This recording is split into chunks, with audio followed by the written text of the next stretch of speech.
भगवान की सावऱ्या यदाये अगय माझ्या पांडुरंगा देवया हो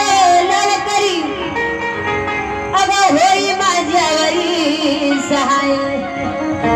आणि आता सहन होत नाही देवा माझ्याशी हा संसार म्हणे देवा लवकरात लवकर या मला साह्य व्हा नाहीतर म्हणे मी गेल्या वाचून राहणार नाही आता जे काही आहे म्हणे देवा तुमच्यावरी आहे कर्णधर्म म्हणे तुमच्या हातामध्ये माझं सगळं जीवन म्हणे तुमच्यावरी घालून या भार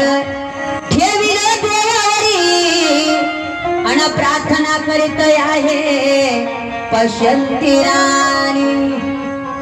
तेव्हा 9 महिने 9 दिवस संपूर्ण झाल्यानं भोवाडे लागले आणि पश्चिम राणी भगवंताला आठवण करू लागली त्यावेळेला भगवंत महादेवानी पहाड़ पर्वत का रहने वाला अरे डमरू का बजाने वाला जिसके गले में नाग है काला मेरा शंकर भोला भगवंतानी माता पार्वतीला जगदंबा स्वरूपा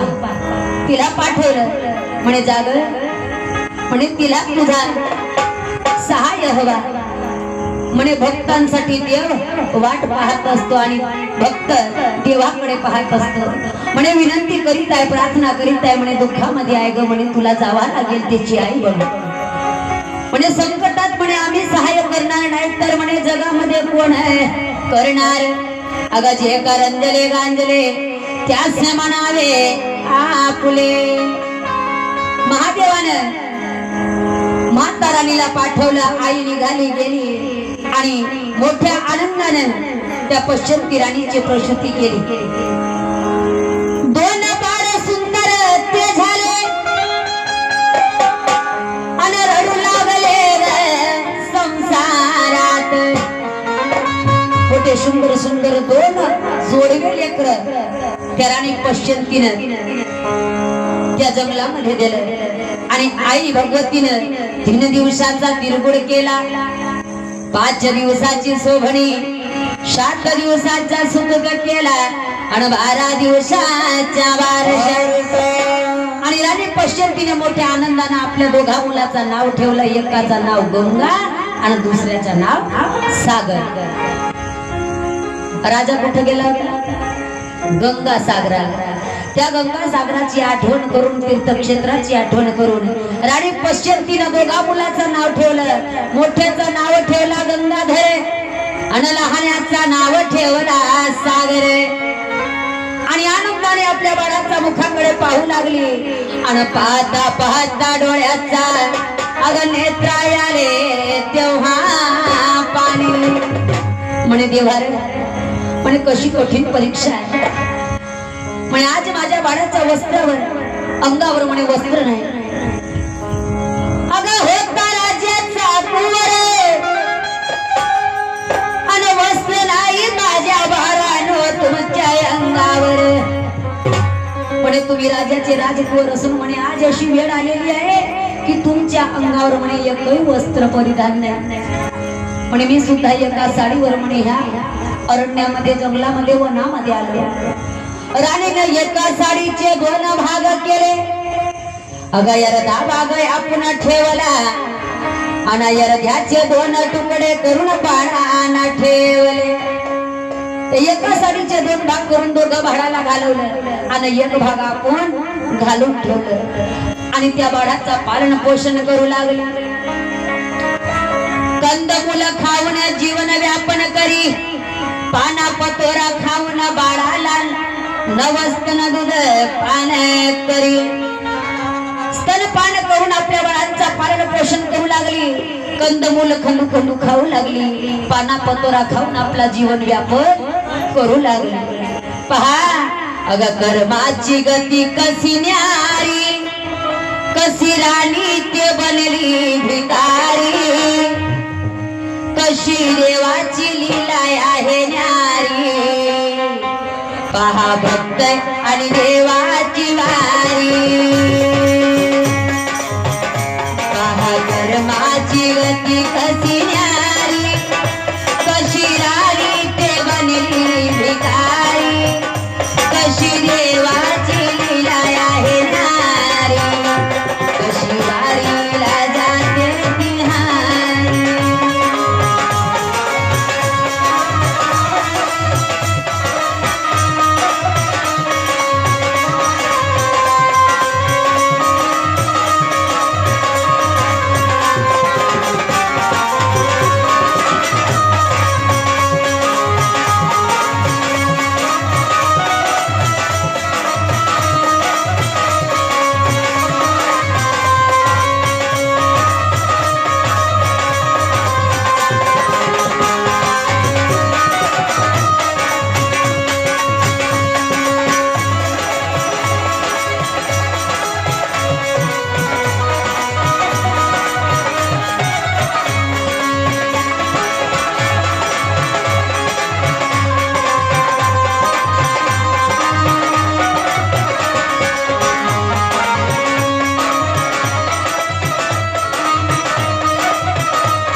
कृष्ण भगवान की अग अन्न नाही खायला, वस्त्र नाही अंगाला, अन कैसे राहिली वर्णाला, रामकृष्ण गोविंद. असा दुःखाचा सोहळा तिचा जाऊ लागला ग, आणि दुःखामध्ये आपल्या दोघं बाळाचा पालन पोषण करू लागल. अग यश करता करता गेले 5 वर्ष, आणि 5 वर्षाचे झाले दोन्ही सुकुमार. 5 वर्षाचे रोग भाऊ झाले, आणि 5 वर्षाचे होताने कंदमुळ खाऊ खाऊ आपला जीवन व्यापक करू लागले. पण एक दिवस दोघं भाऊ वनाच्या ठाई एका मार्गाने अग आनंदाचा खेळ दोघ खेळू ते लागले. आणि खेळता खेळता मनात विचार आला, आणि जाऊन विचारू लागले मातेश्वरीला. सगळ्यात लहान होता सागर नावाचा, आणि तो मोठा हुशार. सागर म्हणू लागला आपल्या भावाला, म्हणे दादा रे, म्हणे आम्ही 5 वर्ष झाले म्हणे या मनामध्ये खेळत, जेव्हापासून म्हणे डोळे उघडलो तेव्हापासून म्हणे हा वनाचाच भाग दिसतो नाही का. म्हणे लोक म्हणतात अरे याचा पलीकडे म्हणे एक मोठा राज्य आहे, त्या राज्यामध्ये किती लोक आहेत, आणि आपण म्हणे वनामध्ये राहतो. म्हणे आमचा तरी कुठं तरी घर असावा, दार असावा, आणि आपण वनामध्ये कशाला राहतो रे दादा. मोठा म्हणतो मला का माहिती, म्हणे तुझ्या सोबत सोबत मीही आलो संसार. म्हणे मलाही माहित नाही ना तुलाही माहित नाही. म्हणे मग कशा माहित करावाच आहे तर. अरे दादा म्हणे एक कार्य करू, अगं जाऊन विचारू मातेश्वरीला,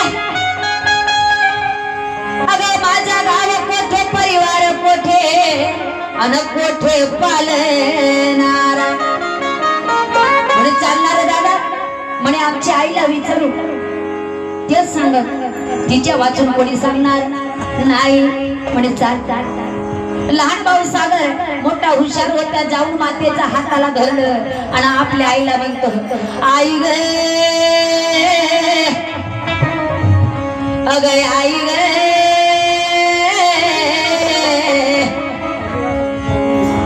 आई गे,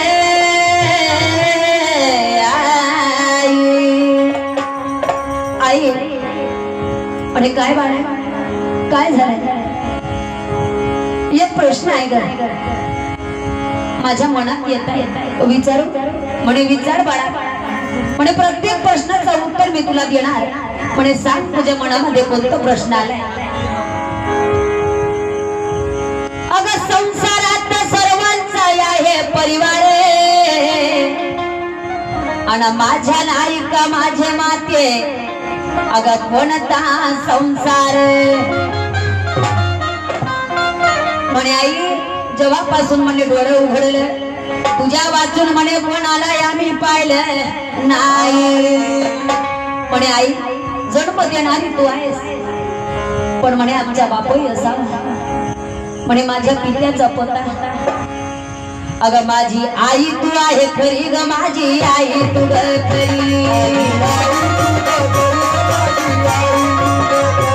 माझी आई तू ग खरी ग माझी आई तू ग खरी बाप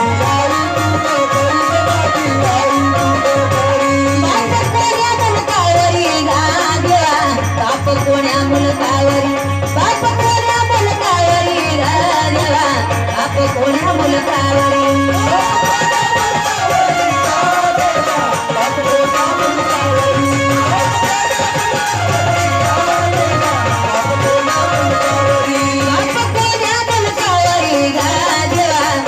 कोण्या मुलकावर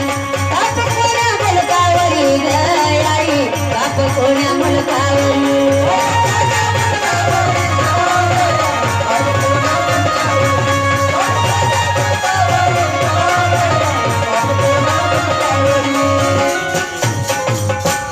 एक आई तुया आमची ग खरी आणि बाप आमच्या आई रे कोण्या मुलकावरी म्हणे आई म्हणे आमचे पिता तरी असतील ना म्हणे आमचाही संसार असेल ना ग म्हणे सांग ना आई सांग ना ग सांग माझी आई अगं सांग माझी आई तेव्हा सागर बाळाचा हाताला धरून तो शेतकऱ्याने त्याला सांगू लागले बाळा काय सांगू बाळा तुला कर्माची कहाणी अगं डोळ्या येतो पाणी बाळा सांग काय सांगू रे तुझ्या बापाचं नाव म्हणे विश्वनाथ आहे आम्ही म्हणे काशी नगराचे राहणार आणि तुझ्या बाप विश्वनाथ अरे काय अवघड घडलं तुम्ही म्हणे पहिल्याच महिना माझा गर्भाला लागला होता म्हणे तुझ्या बापानं मला घराच्या बाहेर काढलं माझ्यावर शंका केलं म्हणे विश्वास माझ्यावर केला नाही सगळी घडलेली घटना मातेनं बाळाला सांगलं आणि बाळ्याच्या डोळ्यानं अश्रूच्या धारा वाहू लागलं आणि आईच्या डोळ्याला पुसून सागर बाळ म्हणतो आपल्या आईला गाय म्हणे तू रडू नको म्हणे आम्ही त्या राज्याला कधी जाणार नाही आणि बापाचा विषय तुला विचारणार नाही पण म्हणे तू रडू नको म्हणे आम्ही हाव म्हणे आम्ही तुझा पालन पोषण करू आम्ही तुझी सेवा करू ग तू रडू नको म्हणे सगळं आयुष्य म्हणे या मनामध्ये काढू पण म्हणे त्या राज्याकडे आम्ही जाणार नाही दोघी भावांना वचन दिला मातेला आणि तेव्हा या गंगाधराला तहान लागली आणि आपल्या आईला म्हणू लागला म्हणे आई ग मला खूप जोरात तहान लागली आहे ग मला पाणी हवा अगा मेरा सूखा गला मुझे पानी पिला मेरी माता मुझे पानी